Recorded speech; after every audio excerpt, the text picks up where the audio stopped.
Welcome to this tutorial from Verb, in which you will learn how to manage users, active sessions, drafts, and the system settings. To get started, go to your dashboard and then to the Users menu. Users can be sorted by name, email, or role in a custom way. You can also sort users by preferred language. If you want to remove all filters, simply click on Clear Filters. You can perform group actions on pre-filtered users, such as assigning them areas or setting a preferred language.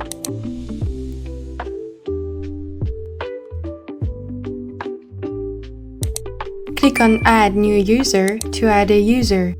Enter his first name, his last name, his username, his email, his description, then select his preferred language and his role. To modify a user settings, click on the user. You can search for or change the use of domains by clicking on this slider. Finally, you can delete a user by clicking on this icon and confirming your choice. To access active sessions, click on the Tools menu. You can custom sort active sessions by username and login date.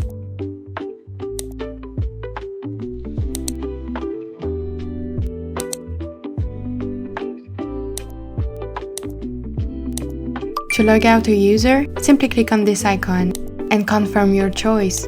To manage drafts, click on Manage Draft Definitions. You can also sort them in a custom way by term, dictionary, language, owner. To see the definition of a draft, click on it.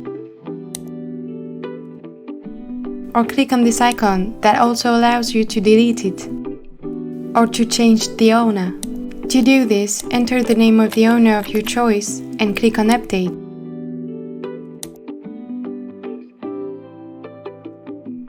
To access the system settings, click on the Settings menu. You can add a language by clicking on New Language and selecting the language of your choice. Then, check the Enable box to be able to use it. You can also search for a language in the search bar. To choose whether or not to use artificial intelligence, check the Enable box. Finally, it's possible to change the accessibility of the user portal.